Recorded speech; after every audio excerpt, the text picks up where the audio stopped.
Bienvenue à Mindset Positif, le podcast. Bonjour tout le monde, bienvenue au podcast Mindset Positif. Vraiment contente de être dans la saison 2. Donc, si vous n'avez pas eu la chance d'écouter les épisodes précédents, on est maintenant dans la saison 2 où on a plein d'invités intéressants. Donc, premièrement, c'est pas que la saison 1, il était pas intéressant, mais on a choisi nos invités de façon un petit peu différente parce qu'on veut vraiment les mettre de l'avant. Donc, premièrement, je me présente, je m'appelle Sabrina Tessier, je suis co-auteure du livre Mindset Positif pour réussir, mais je suis aussi maman, entrepreneur, investisseur immobilier, athlète, qu'est-ce que je rajoute? À chaque fois, je dirais que j'en oublie dans le processus. Et Martin, qui est le co-auteur du livre, mais aussi mon conjoint. Fait que c'est une histoire de famille. Moi, je suis l'homme derrière la grande femme. On dit ça, derrière tout grand homme, il y a une grande femme. Moi, je suis le gars qui court en arrière de la comète qui est là. Oui, avec les conférences, puis les endroits où tu es allé, ça t'a amené à rencontrer plein de personnes. Fait que c'est des personnes que nous, on considère positives, puis qu'on a invitées et qu'on a eu la chance qu'ils ont dit oui. Oui, donc là, l'invité d'aujourd'hui, ce qui est le fun, c'est que tu vas quand même la découvrir moi, en même temps. Rencontré. Et nous, on a eu la chance, j'avais une conférence au Cosmodome, on a eu la chance de se rencontrer, on fait partie du même groupe de réseautage. Et là, j'ai rencontré Marie-Chantal quelques minutes sur le coin de ma table. On a jasé, puis tout de suite, ça a cliqué. On a vu que au niveau du mindset, au niveau de se développer, on avait une base. Fait que merci Marie-Chantal d'être avec nous aujourd'hui pour le podcast. Merci de me recevoir aujourd'hui. C'est excitant. Est-ce que c'est ta première participation à un podcast? Effectivement, c'est ma première. Oui, un bébé podcast. Donc, j'étais un petit peu énervée avant aujourd'hui, mais je pense que c'est super excitant et c'est une belle expérience aussi. Ah, très cool.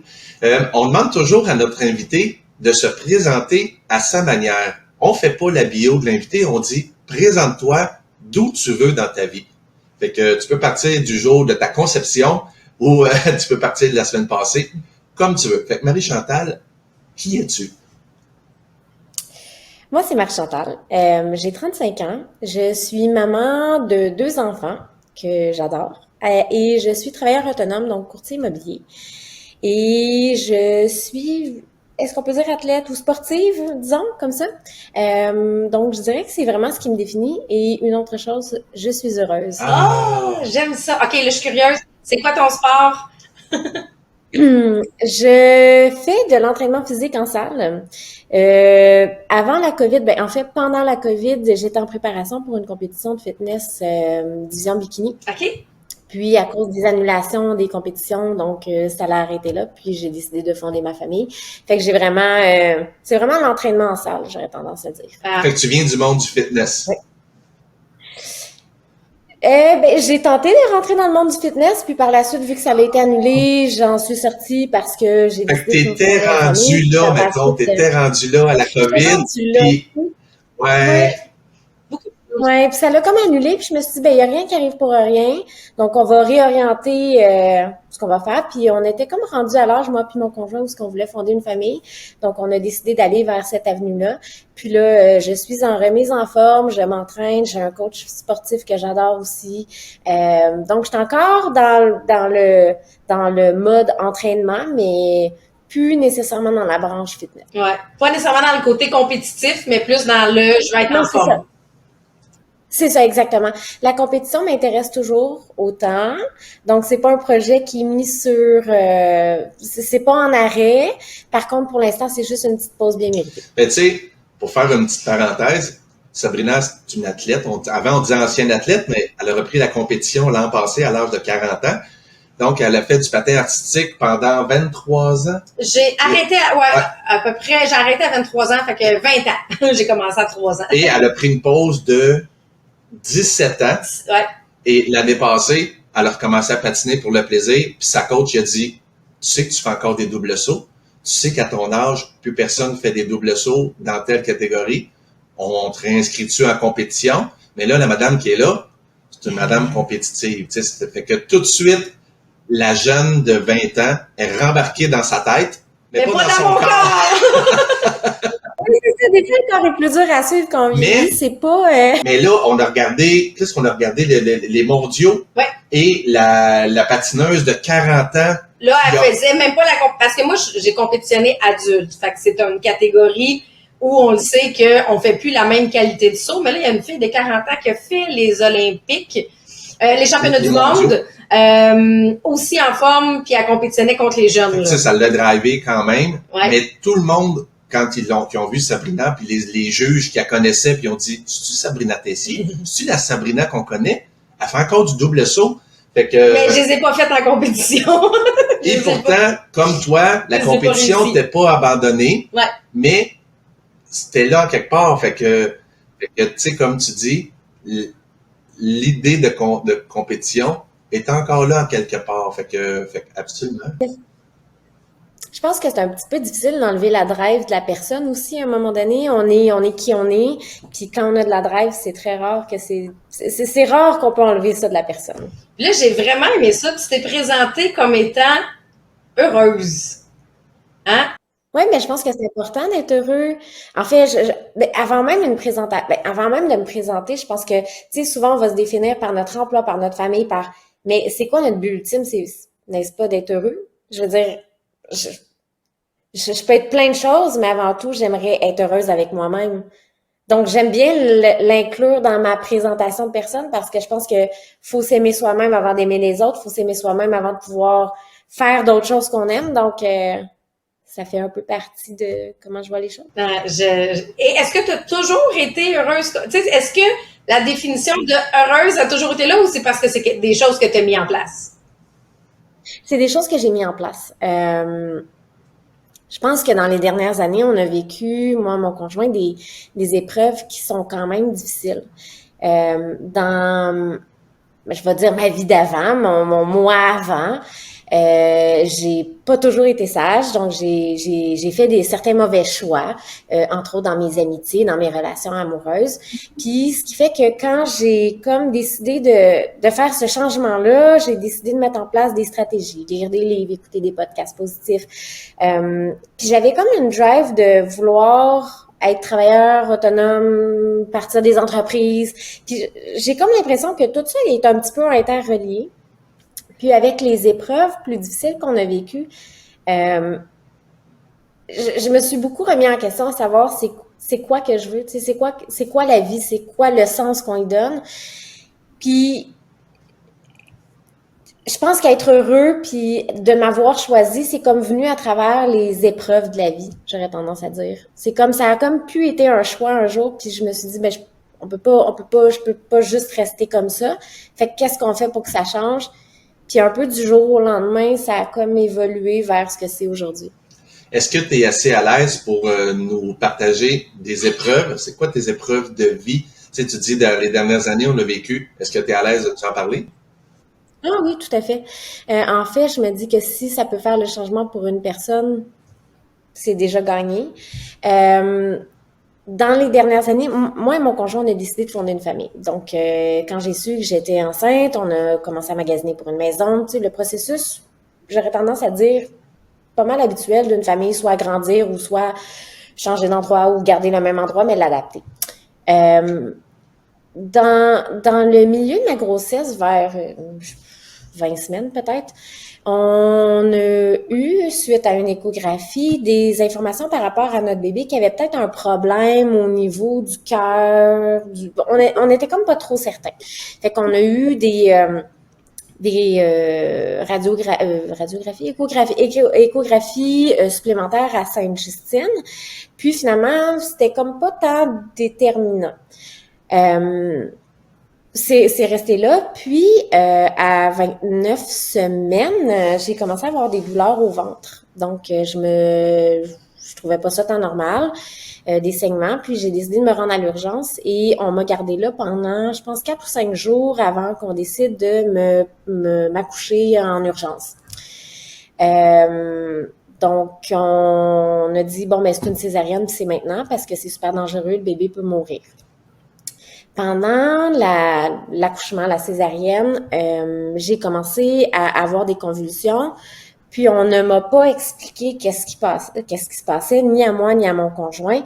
Puis on m'a endormie en sortant le bébé, puis on a demandé à mon conjoint de sortir. Donc j'ai su un an et demi plus tard que j'aurais pu y passer, mais personne ne nous a rien dit. Ma fille, lorsqu'elle est née, elle était en détresse respiratoire. Donc, ils ont dû l'intuber, puis elle est partie en néonate. Donc, elle y est restée, mon conjoint l'a rejoint, puis moi, ça l'a pris 13 heures avant que je puisse aller la voir en néonate parce que j'étais sous oxygène dans une pièce à part. Donc, je pouvais pas aller voir ma fille.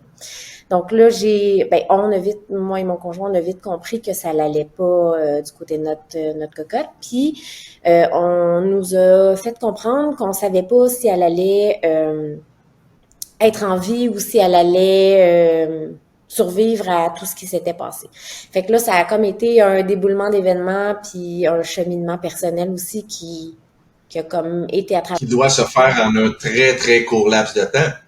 Parce que là, tu passes de j'accouche à il t'annonce que on ne sait pas qu'est-ce qui va arriver. Fait que t'as vraiment rapide pour pas te faire à l'idée parce qu'on peut pas se faire à cette idée-là, mais.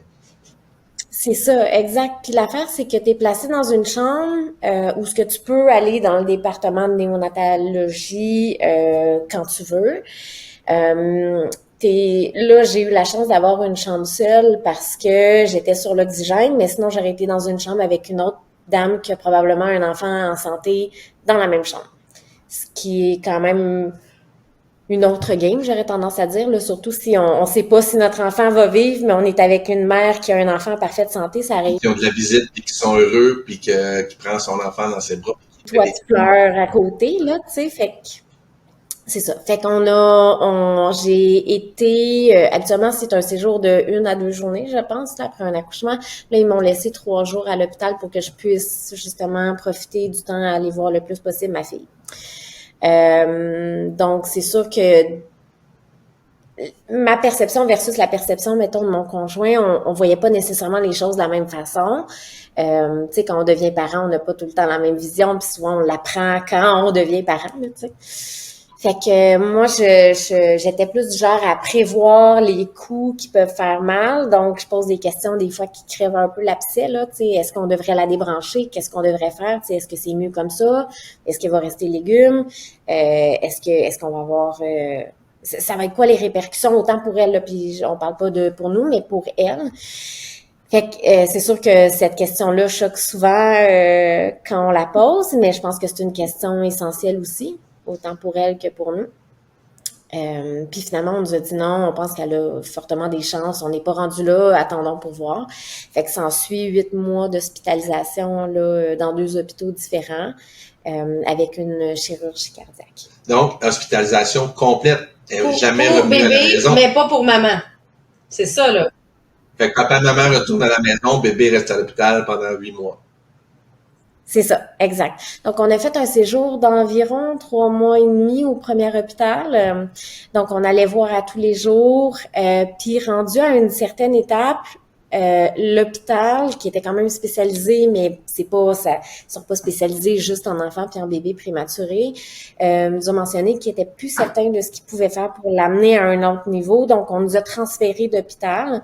Puis, à l'autre hôpital, ils ont refait la majorité des tests qui avaient été faits au premier hôpital pour s'assurer qu'on puisse aller de l'avant avec une chirurgie cardiaque qui a mal viré et qui ont dû reprendre parce que la prothèse qu'ils ont mis dans son cœur s'est déplacée. Donc, on a dû en urgence refaire l'opération. Donc, on a vu notre fille avoir un arrêt respiratoire et cardiaque avant qu'il la ramène sur la table d'opération. Puis, on est resté quand même quelques mois par la suite, puis on a pu revenir à la maison avec oxygène, gastrostomie pour la nourrir et plein de soins particuliers. Là, elle a quel âge aujourd'hui? Elle est rendue à 2 ans et demi. Ah! Et là, son état présentement, parce que là, moi, je pense à la maman entrepreneur que t'es. Est-ce que tu étais déjà entrepreneur avant, OK. J'étais dans ma première année. Donc, à ce moment-là, j'étais en équipe avec une merveilleuse personne. Puis, quand ça s'est produit, on a décidé de se séparer de notre équipe justement parce que j'avais des choses à vivre. Elle avait des expériences aussi à accumuler de son côté. Puis, c'était un peu injuste de rester en équipe puis de brimer quelqu'un par mon vécu là, à ce moment-là, là, ce que je vivais. Fait qu'on a décidé de séparer ça, mais j'étais déjà travailleur autonome. Fait que la gestion de je gère ma business en même temps que je gère le fait. Bon, dans les faits, le fait que tu étais déjà travailleur autonome, ça t'a permis de garder ta business parce que si tu avais été employé, tu aurais probablement pas été capable d'aller voir ta fille à tous les jours. Là. Exact. Puis l'affaire, c'est que j'ai jamais vraiment arrêté. J'ai arrêté les 5 premières semaines pour la convalescence de la cicatrisation de ma césarienne, mais par la suite, j'ai jamais vraiment arrêté parce que quand on est en business, puis qu'il faut nous-mêmes aller chercher des clients, par exemple, ben si on continue pas à travailler, on n'a plus de travail. Donc, j'avais comme le choix de oui, arrêter complètement de travailler, avoir la RQAP, mais quand on est travailleur autonome, c'est un petit peu différent. Et ou continuer à travailler un peu moins, mais au moins garder cette stabilité-là autour. À ce moment-là, quand ce 8 mois-là arrive, 8 mois, 1 an là arrive, c'est quoi ton état d'esprit? C'est quoi votre état d'esprit? Est-ce que vous êtes dans un mindset positif ou vous êtes dans un tabarnak, vous êtes dans l'ouragan puis vous voyez pas la fin? T'es comment à ce moment-là? Oui. Quand ça s'est produit, au début, je pense qu'on était un peu dans le néant, l'incompréhension. On nous explique tout rapidement, mais on n'est pas dans le domaine médical.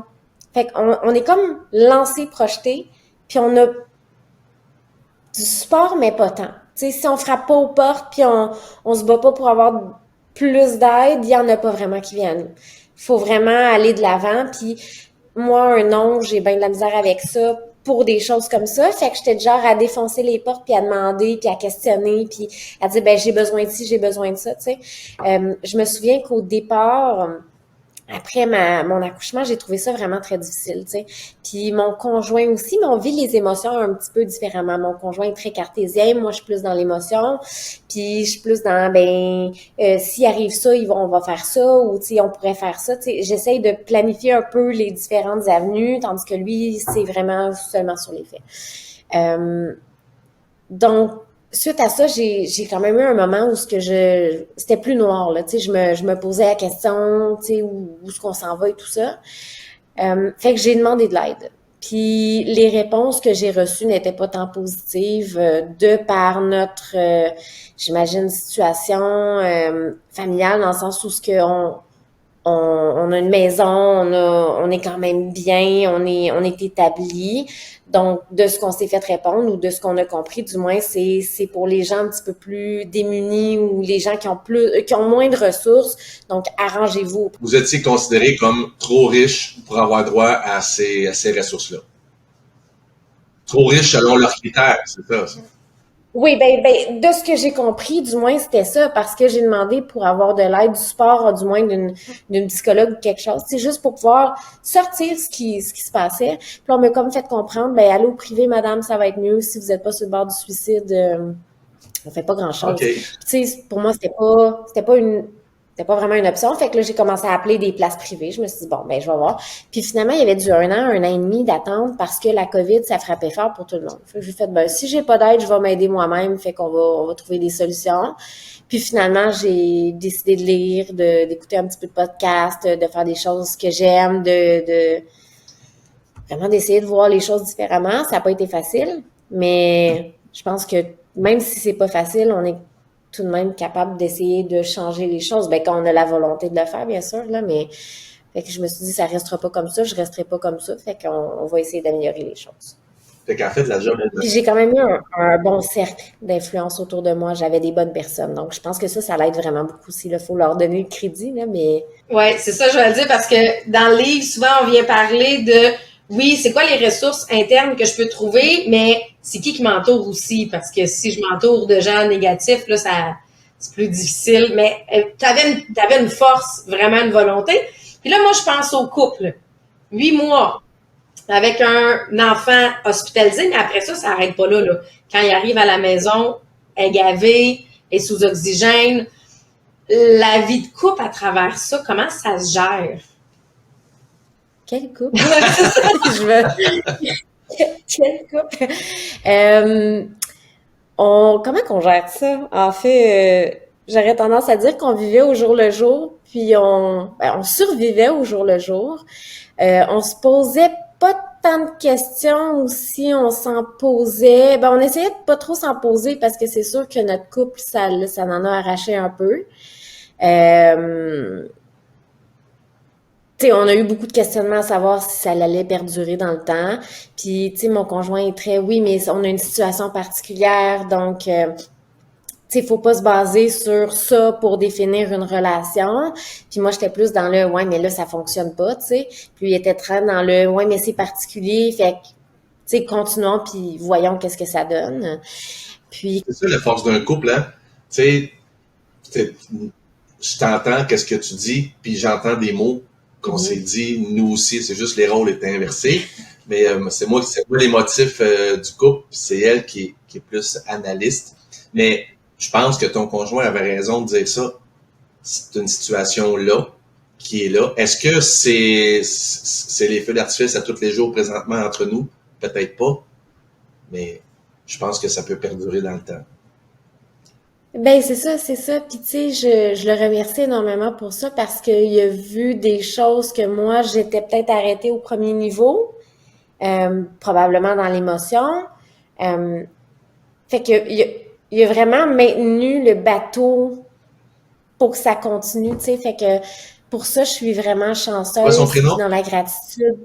François. Bravo François, beau travail. Oui, c'est vraiment un conjoint magnifique, merveilleux, magnifique, merveilleux, puis un papa vraiment dévoué, là, puis je suis très contente de l'avoir, en fait. Je pense que c'est, tu sais, certains couples, suite à une situation similaire, vont se séparer, puis souvent la mère va se ramasser toute seule lorsqu'il y a séparation. Puis j'ai vraiment quelqu'un de solide qui est resté avec moi, qui est un pilier, qui est là pour les enfants, en fait.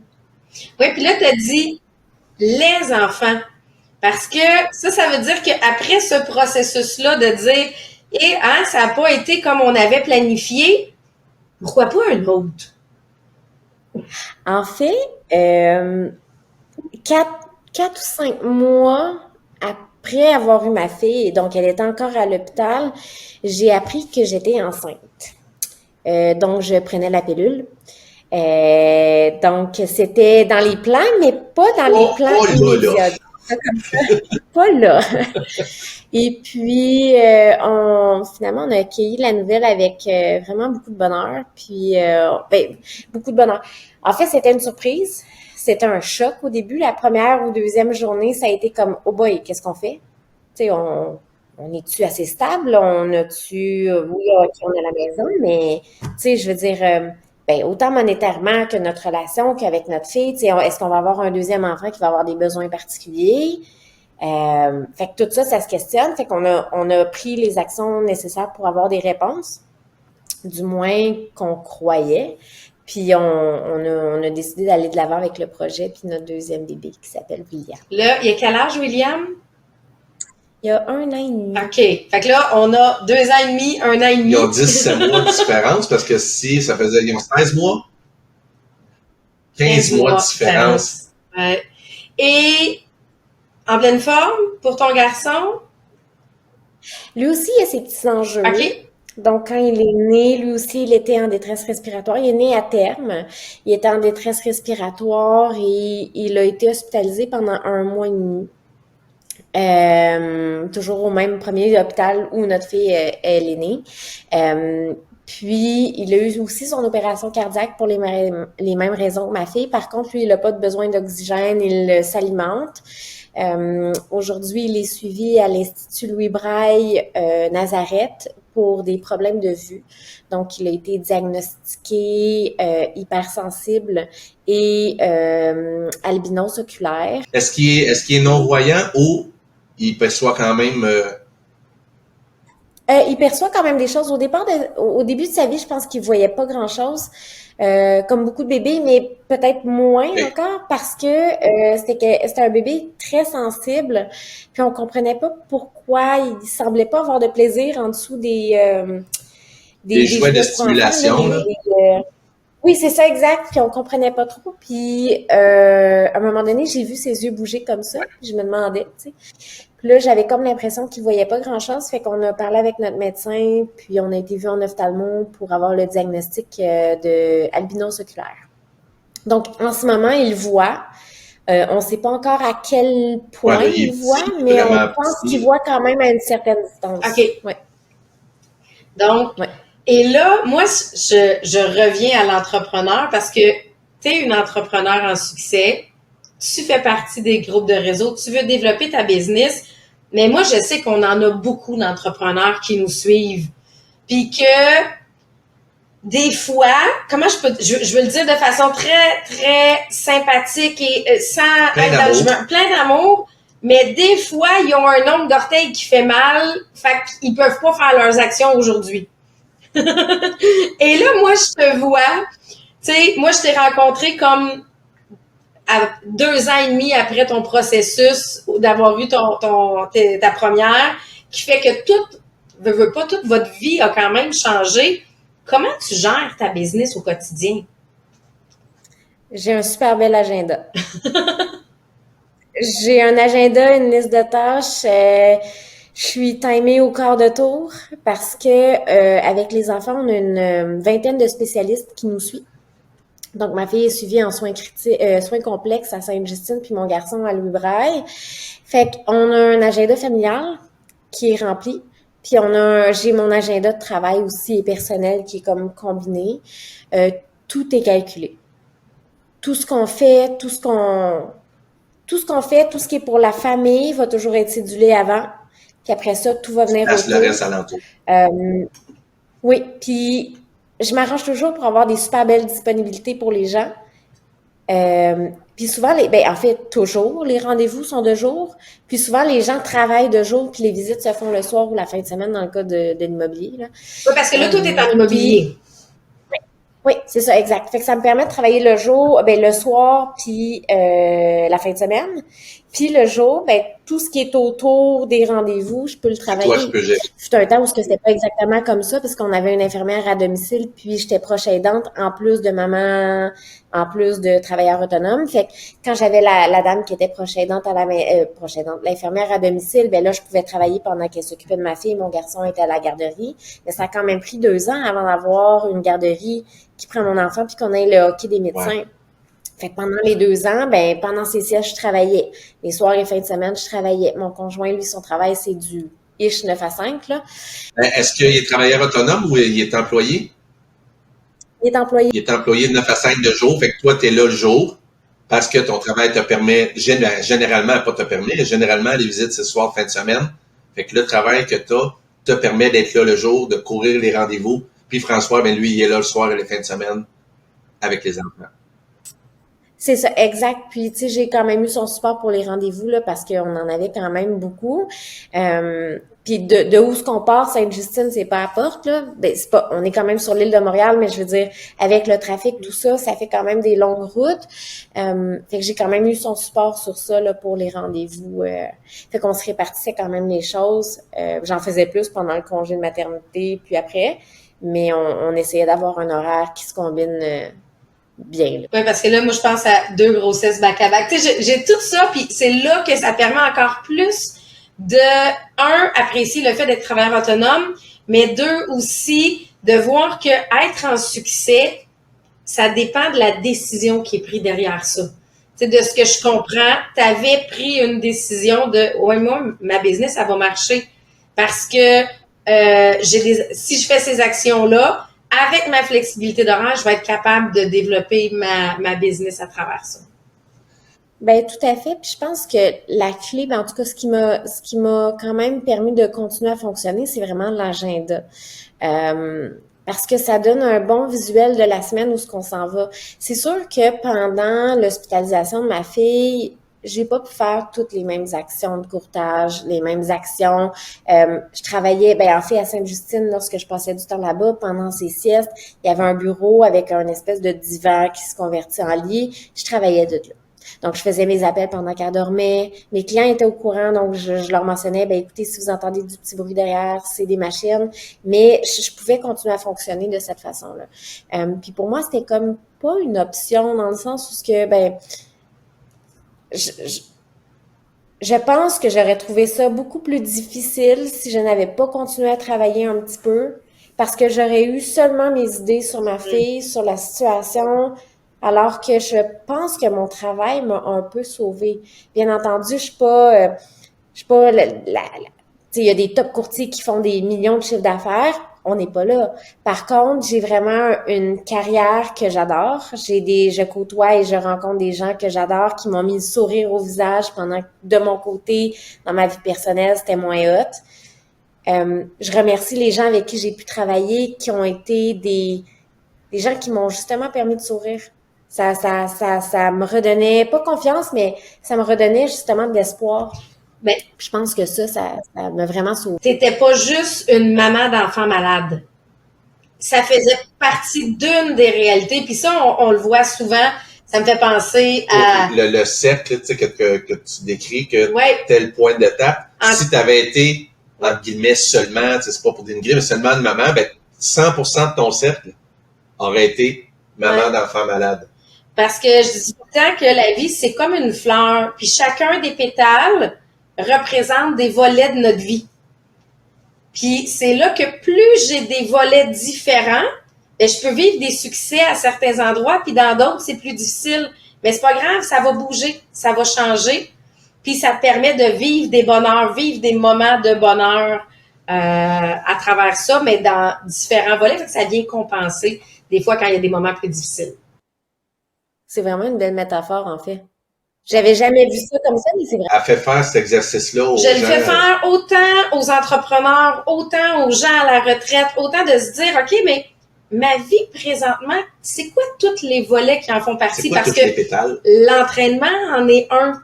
Parce que ça devient une de mes sources de bonheur. Des fois, le couple, le pétale il est un peu plus petit, il y a de la misère ces temps-ci, mais c'est pas grave. On va le travailler. Mais fait que ça permet de venir évaluer qu'est-ce qui fonctionne bien, qu'est-ce qui m'apporte du bonheur, ce sur quoi je veux venir mettre un petit peu plus d'amour, puis que ça vienne développer. Mais c'est ça que ça me fait comprendre, effectivement. Tu as parlé tantôt, tu t'es présentée comme étant heureuse. Est-ce que tu es capable de te mettre un moment après, soit la naissance de ta fille ou la naissance de William, où tu t'es dit, hey, là, je suis heureuse. Es-tu capable de dater le moment où tu as passé de très anxieuse, inquiète à, hey, je suis heureuse, là? Je pense que ça date avant les enfants. Je pense que pendant les enfants, pendant la naissance de mes enfants, à la naissance de mes enfants, c'est sûr que j'ai eu un moment où j'étais comme, le bonheur, so-so, tu sais. Mais je pense que j'ai, vers 2017-2018 environ, j'ai rencontré quelqu'un qui était particulier. Quelqu'un très axé sur lui et très insécure, et quelqu'un qui avait beaucoup de jalousie. Et pour moi, ça l'a comme été non, tu sais, ça fonctionne pas.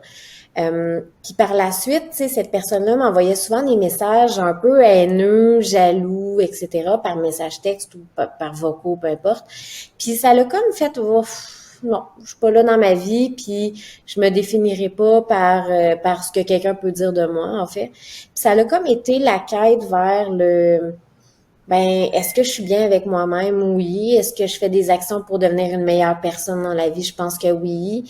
Est-ce que je suis en mesure de pouvoir rester toute seule puis apprécier ma compagnie? Je pense que oui. Donc, aller au restaurant toute seule, aller au cinéma toute seule, faire des choses toute seule, ça me dérangeait plus. Fait que ça a comme été le moment où je me suis dit, tu sais, je pense que je suis heureuse. Je pense que ça va bien, tu sais. Puis c'est sûr que le bonheur, je pense que c'est toujours, ça fluctue avec le temps, mais Je pense qu'à un moment donné, la base est comme là. Tu sais, quand on le sait qu'on s'apprécie, qu'on s'aime, tu sais, on va se dire les vraies choses, là, on s'aime. Puis, je pense qu'une fois que ça s'est établi, peu importe les coups durs qui vont arriver dans la vie, je pense qu'une fois que tu as cette base-là, ben, tu es capable de, avec une batte de baseball, puis les envoyer plus loin, tu sais, tous les doutes. Puis tu sais, Ça va venir, mais tu l'as dit, le bonheur puis être heureux, tu sais, les gens, on se le fait dire souvent, oui, mais vous autres, vous êtes toujours, tu sais, c'est comme si on était toujours sur un nuage, puis on sautille d'un nuage de bonheur à un autre nuage de bonheur. Et c'est pas ça. On a des hauts, on a des bas, mais règle générale, c'est notre réaction par rapport aux coups durs qui fait qu'on est heureux ou qu'on l'est pas. Fait que on a vécu, puis comme toi, des hauts, des bas, mais on ressort quand même, puis les gens nous croisent, hey, vous autres, tu sais, c'est tellement facile. Ben, c'est par choix peut-être. Par choix, on se le dit souvent quand on se couche le soir, probablement à quel point on est chanceux, mais à quel point on est simple, puis qu'on s'en fâche pas d'un fleur du tapis. Tu sais, rester accroché à un événement négatif pendant des jours, des semaines, des mois, est-ce que ça améliore la situation? Ben souvent, c'est d'accepter la situation. C'est ça ma réalité présentement. Puis, ben on va faire avec. Tu sais, puis là encore là, c'est une question envers vous, mais j'imagine qu'il y a des moments où ce que vous faites comme oh boy, je vais vivre mes émotions, puis après ça, vous allez passer à d'autres choses. Tu sais, c'est des fois d'un point de vue externe, ça semble super simple.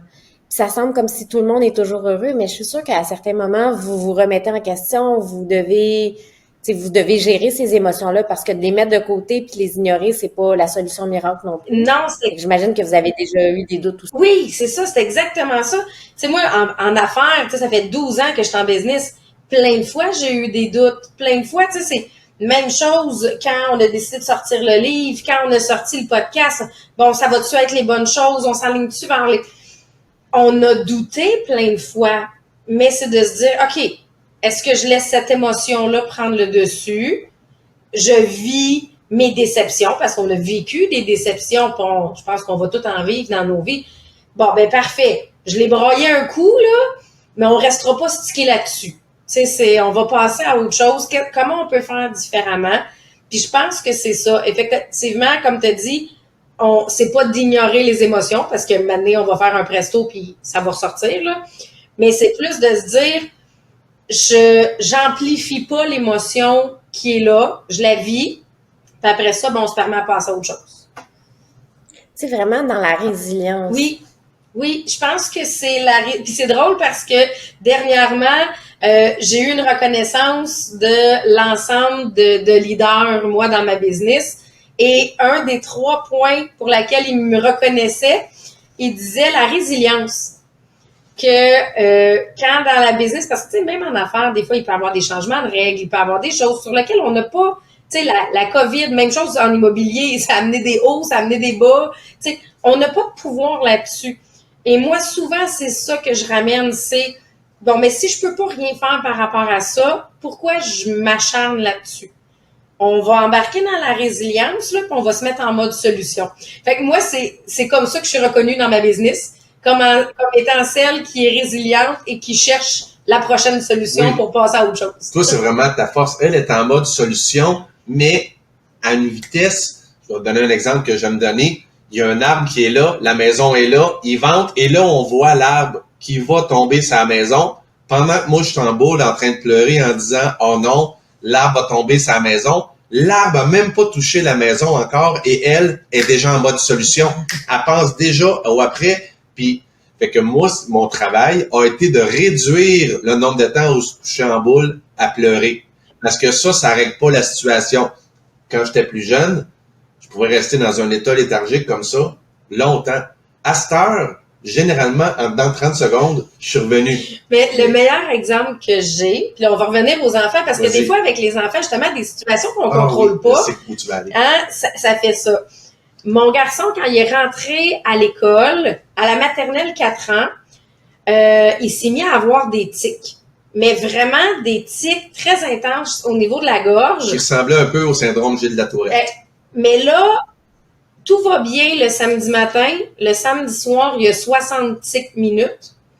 Le dimanche matin, quand on se lève, il est à 125 minutes. Mon garçon est plus capable de parler parce qu'il y a trop de tics. Et là, je cherche un peu, le premier réflexe, souvent on cherche sur Internet. On est au centre d'achat. Et là, on décide de... Et là, c'est ça, pas toujours. Mais ce que je vois, c'est au niveau des produits naturels, parce que là, notre médecin est pas disponible avant lundi. Au niveau des produits naturels, il peut avoir quelque chose au niveau du magnésium. Fait que j'ai dit, on s'en va au centre d'achat. Je m'en vais aux produits naturels. Reste avec le petit. Il joue dans le parc pour enfants au centre d'achat. Parce qu'il y a des balles, là, tu sais.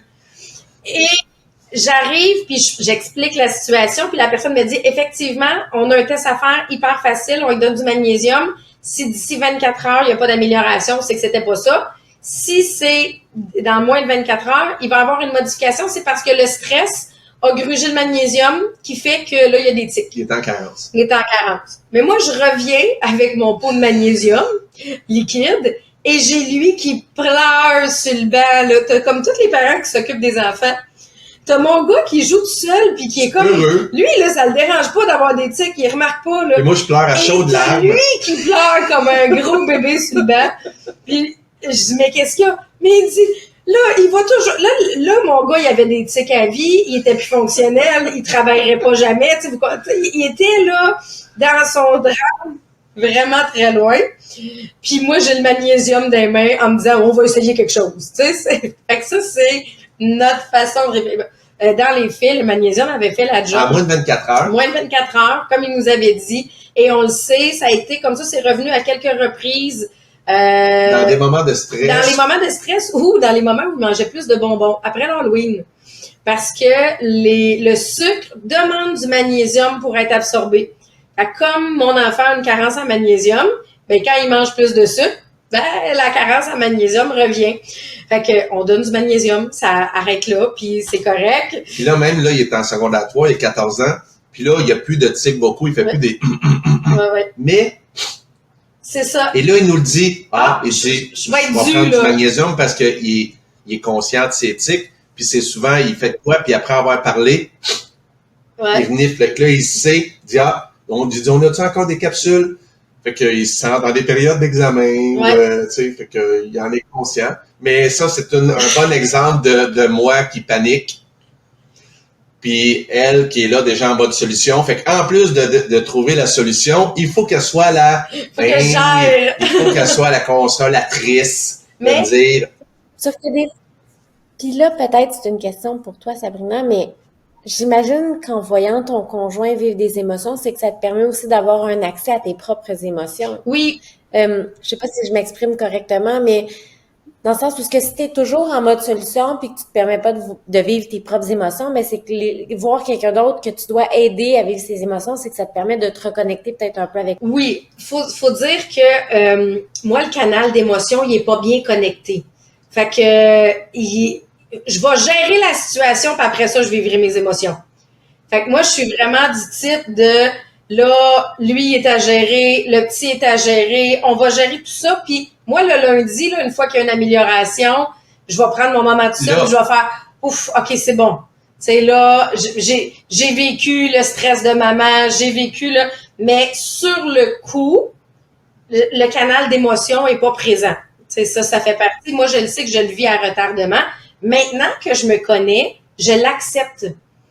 Avant, je me trouvais juste froide. Tu sais, moi, on m'a appelé pour me dire que mon père était en train de faire une crise cardiaque, il était dans l'ambulance, puis j'avais un événement, j'ai 150 personnes devant moi. Je commence dans 15 minutes. Ouais, j'ai un événement où c'est moi qui l'anime, puis je réponds au téléphone, bon, ben parfait, je fais mon événement, je m'en viens après.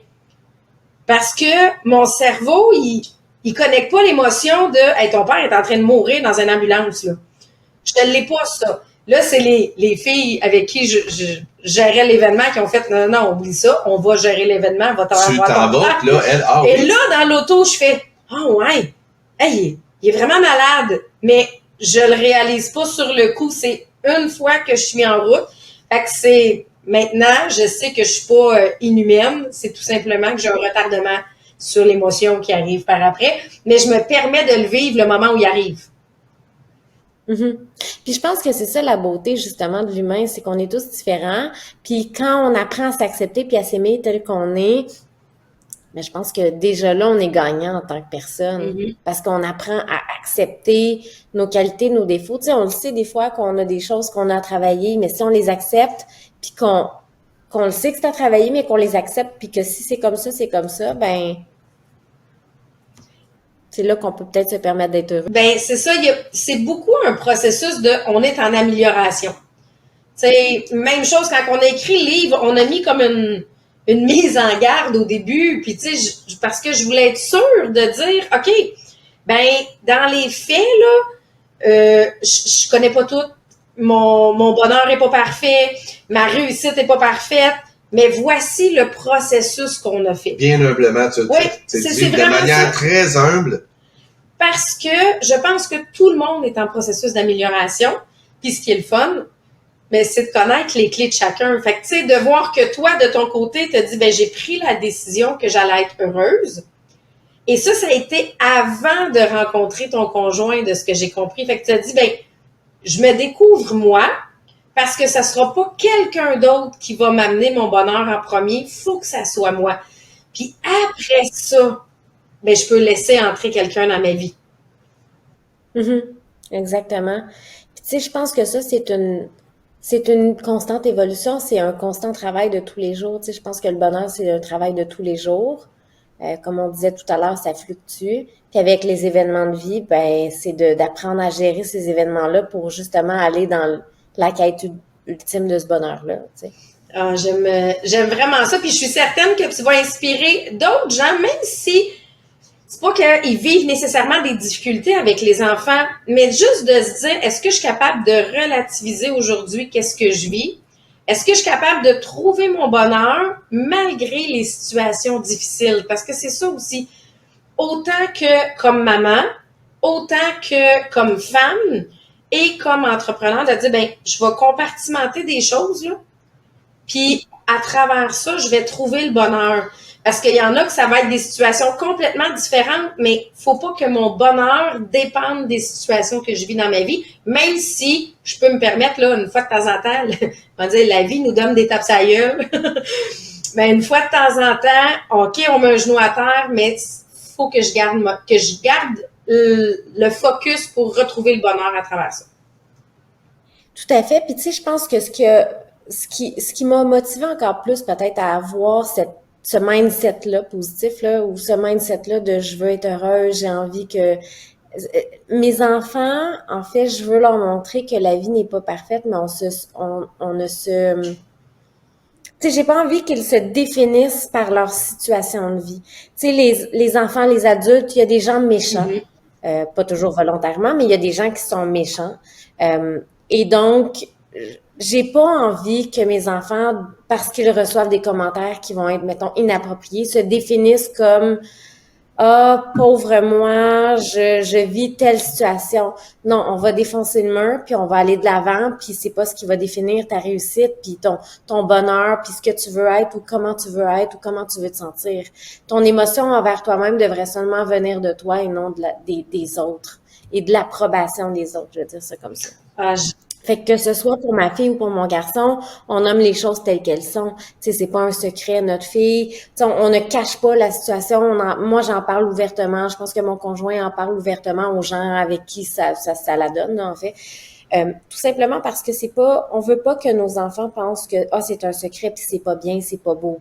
Mais c'est ton parcours, c'est ta vie, tu as le droit de la vivre. C'est comme ça, puis ça te rend une belle personne. Je veux dire, tout ce que tu as vécu te rend une belle personne à ta façon, puis c'est magnifique tel que c'est. Fait on veut pas limiter nos enfants à juste un terme ou t'es malade. Non, pas du tout. Exactement. T'es pas justement juste un enfant malade. T'sais. Comme toi, t'étais pas seulement la maman d'un enfant malade, tu sais, quand tu as vécu ton bonheur. Puis, tu sais, je pense que c'est une excellente manière de voir les choses parce que le bonheur, c'est une question de perception. On l'a vu, tu sais, nous autres, on a voyagé dans le monde et on s'est rendu compte, on a vécu dans la jungle, chez une tribu qui vivent comme leurs ancêtres il y a 5000 ans ou presque dans des huttes. Ils ont Moi, j'aime ça mettre un J, là. Ils ont rien. Pas rien. Ils ont rien. Mais tabarnak, sont tous souriants. Ah. Sont heureux, là. Sont heureux au quotidien. Et ils ont rien. Mais eux, leur bonheur, c'est aujourd'hui, j'ai chassé pour ma famille. J'ai pogné de quoi pour nourrir ma famille aujourd'hui. Et voilà. Ça finit là. Ils sont heureux. Ça a été pour nous même un choc parce que souvent ici, le bonheur est défini par ce que j'ai, ce que je fais, c'est quoi mon titre, c'est quoi, tu sais, le succès. Puis tu sais, même quand on a mis le titre Mindset positif pour réussir, moi, j'avais même pas la réussite en affaires en tête. Parce que moi, dans ma tête, la réussite, c'est tout dans la vie. Parce que dans les faits, si je réussis en affaires, mais que je suis malheureuse comme pas possible, ben j'ai pas réussi, tu sais. Et eux, là-bas, c'était d'une simplicité à un rythme complètement différent, là, parce que, tu sais, on se lève le matin, puis on dit salut au soleil, puis un matin, dans une couple d'heures, si j'ai envie de faire quelque chose, je me lèverai du hamac, tu sais. Ce qui est pas mon rythme dans la vie. Moi, mon agenda est plus que structuré, là, même en voyage, là, tu sais. Ils ont là à côté du chef du village. Bon, on fait quoi, là? On fait quoi, là? On fait quoi? Là, il dit, ben, on fait ça. On fait ça. Notre job, là, présentement, fait que ça nous ramenait beaucoup au moment présent. Notre job, là, présentement, là, c'est d'être dans le hamac, c'est de boire le thé, puis d'écouter les oiseaux. C'est ça, la job, là. Puis là, tu fais, OK, c'est quoi la prochaine job? Fait que la première puis deuxième journée était très confrontante, mais rendu à la troisième, t'as pas envie de rentrer dans le rythme effréné qu'on est habitué. Puis c'est drôle parce que quand je regardais avec mes enfants, c'est quoi notre prochain voyage qu'on va faire, ils nous ont dit, ben on veut retourner dans la jungle. Eux voulaient revenir à ce rythme-là. Plus qu'un hôtel 5 étoiles. Là. Et dans les faits, ils savent pas s'ils vont manger aujourd'hui, ils ont pas d'eau, ils ont pas d'électricité, mais ils ont le bonheur. Puis ils disaient, tu sais, nous, le stress, on connaît pas ça ici. Le cancer, il y en a très peu. La maladie est pas là parce qu'on n'est pas stressé. Parce qu'on n'est pas poussé. Fait que ça a été notre découverte, mais ça nous a permis de comprendre que le bonheur n'est pas associé à rien de matériel, n'est pas associé à aucune réussite. Ça dépend vraiment de toi en dedans. Tout à fait. Puis, je suis quelqu'un qui aime beaucoup les arts. J'ai joué de la musique pendant longtemps. J'aime dessiner. J'adore les tatous.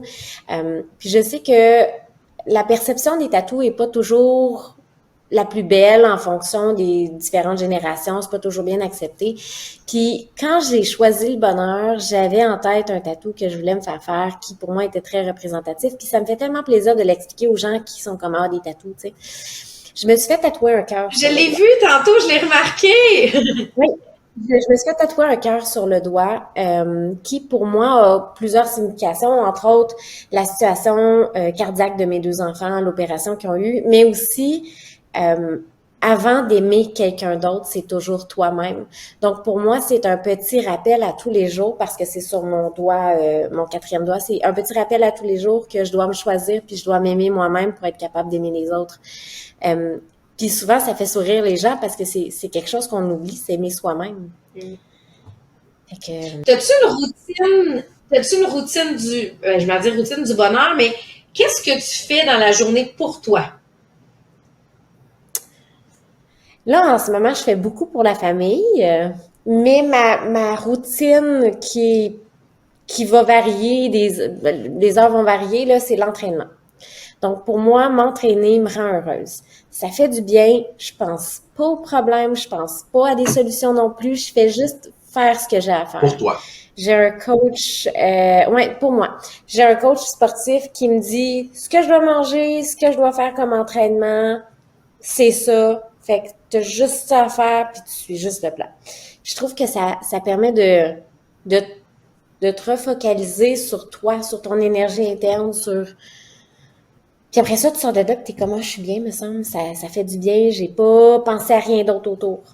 Ouais, je pense que ça, c'est ma petite routine. Écouter des podcasts de motivation le matin quand je me prépare aussi. présentement, là, au moment où on se parle, au moment du tournage de ce podcast-là, ton plus grand rêve, là, c'est quoi?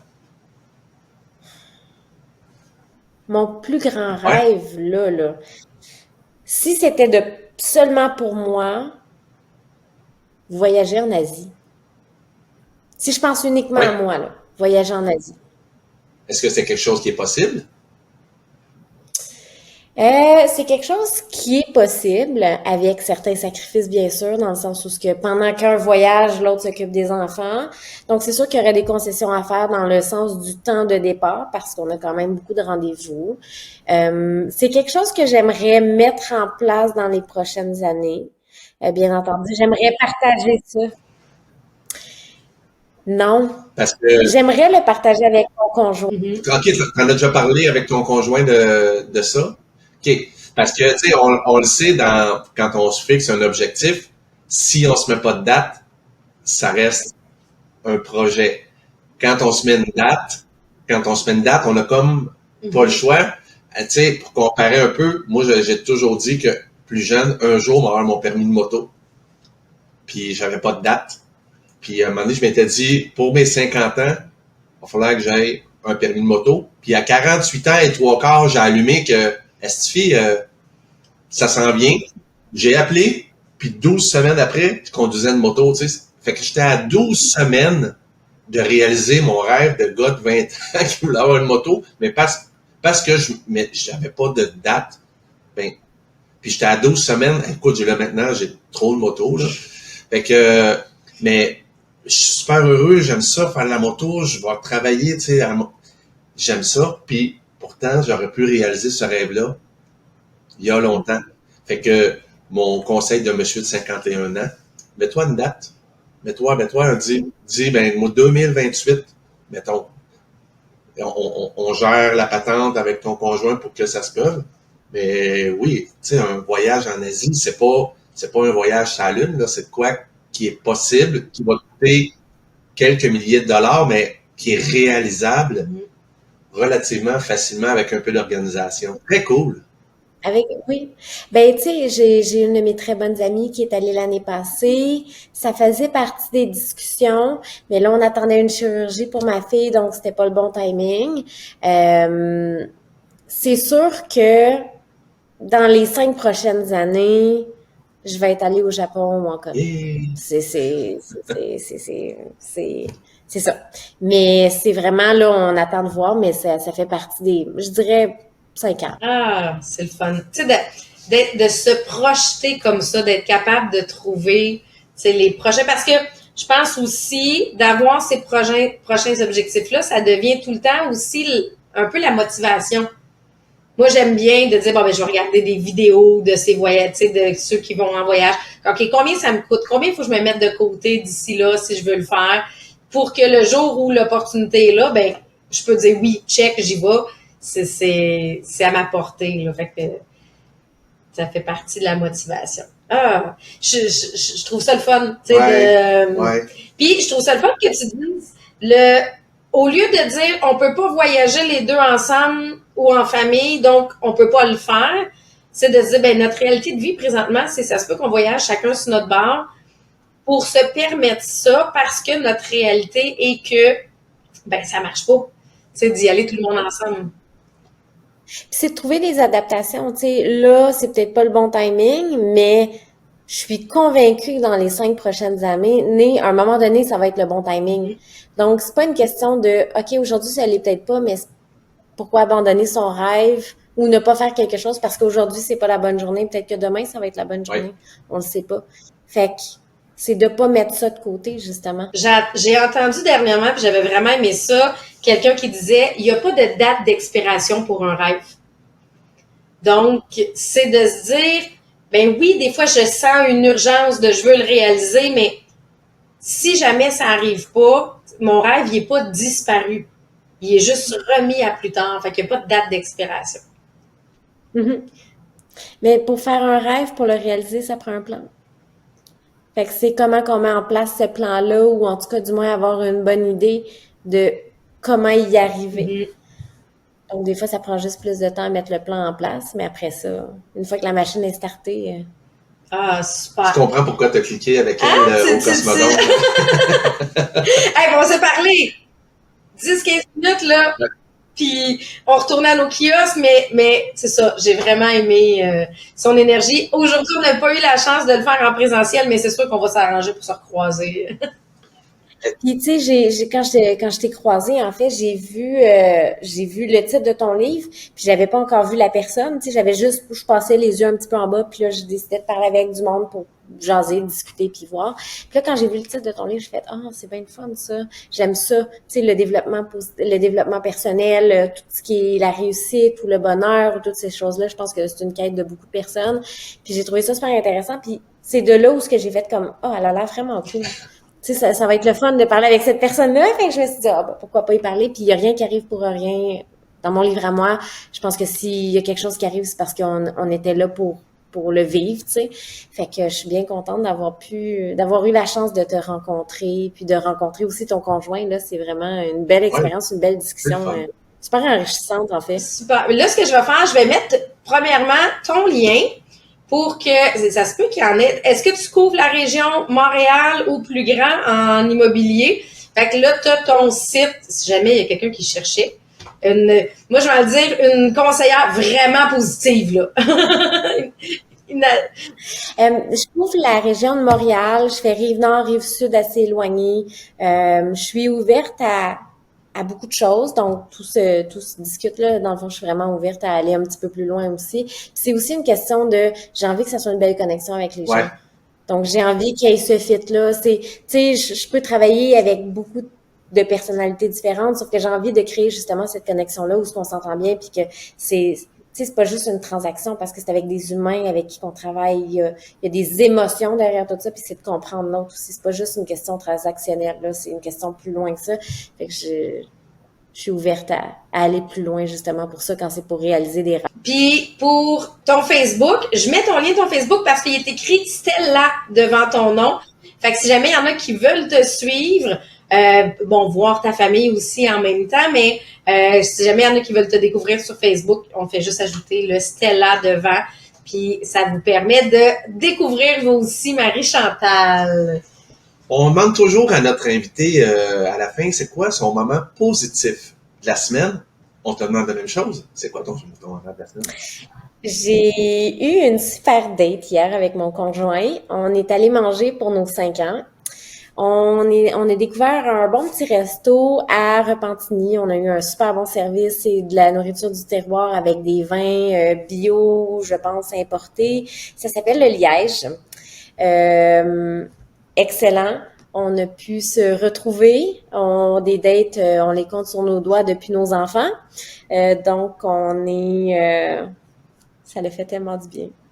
Ça, fait que c'était mon petit moment positif. C'est le fun. Nous, on se fixe, on a une règle. Ouais.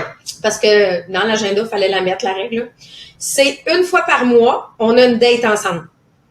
Fait que des fois, c'est pas un énorme événement. Tu sais, on va pas toujours au Château Frontenac puis se faire masser toute la journée. Des fois, c'est une raide de moto ensemble. Oui, mais une fois par mois, on se trouve un moment où on a une date. Des fois, c'est dans le jour quand les enfants sont à l'école. Des fois, c'est géré de soir.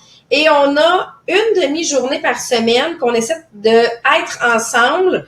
Des fois, là, on va faire l'épicerie. C'est rien de grand. Mais c'est juste qu'on est ensemble dans le char, on jase. Fait que moi, on se met des périodes où je travaille pas dans cette période-là. Lui, selon son horaire de travail. Puis ce 3 heures-là, peut-être, mais fait qu'on a passé du temps ensemble à pas gérer autre chose nécessairement. Tu sais, j'ai pas mon téléphone à répondre à mes clients, j'ai pas... Mais ça, depuis qu'on a établi ça, et ça me vient de Stéphanie Sigouin. Je pense que tu avais eu la chance de regarder son podcast, celle elle a un enfant malade, elle aussi. Son garçon a une maladie dégénérative, mais eux, ils ont même des dates plus gros. À tous les 3 mois, ils partent en voyage ensemble. Mais à tous les mois, ils ont un moment qui est leur date dans l'agenda commun qui a été choisi pour eux. Puis, je trouve ça magnifique. C'est magnifique. Puis le podcast, justement, auquel tu fais référence, j'ai trouvé qu'elle dégageait tellement une belle énergie, puis très positive malgré toute son expérience de vie. Je pense que c'était vraiment un très... Ben, l'effet que Stéphanie a eu sur toi, ben là, toi, tu le vois pas parce que c'est ta vie, mais tu vas avoir exactement ce même effet-là sur les personnes qui vont écouter le podcast. C'est ça que ça crée, ouais. Ton moment positif à toi? Là, c'est drôle parce que j'ai pas été dans le moment présent toute la semaine parce qu'on part demain pour le camp de pêche et j'adore aller au camp de pêche et toute ma semaine, j'étais excitée par la préparation. Parce que ça me disait dans ma tête, ça s'en vient. Je vais être sur le bord du quai dans pas long, là. Ça s'en vient. Puis je suis pas quelqu'un généralement qui est dans l'envie mais j'ai aimé mon excitation de la préparation du camp de pêche. C'est un des affaires que tu aimes le plus, préparer les voyages, petits ou gros. Ouais, préparer un voyage, pour moi, c'est aussi le fun que faire le voyage.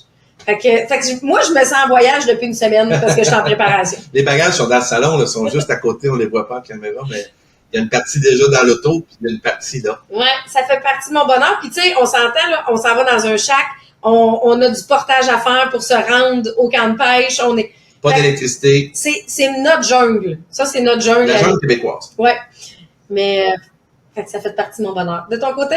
De mon côté, c'est drôle, hein, parce que ça part d'un moment que des personnes pourraient considérer négatif, mais la conclusion de la gestion de la coqueluche, parce que nous, la coqueluche s'est présentée au mois de juin ici dans la maison, puis c'est une maladie à déclaration obligatoire, puis tu sais, il y a le processus avec la santé publique. C'est d'ailleurs la raison pour laquelle on a dit à Marie-Chantal, tu viens pas avec ta cocotte. Ouais, on devait être en présentiel puis se voir, mais comme la coqueluche est dans la maison, puis c'est quand même très compliqué de tous les paliers.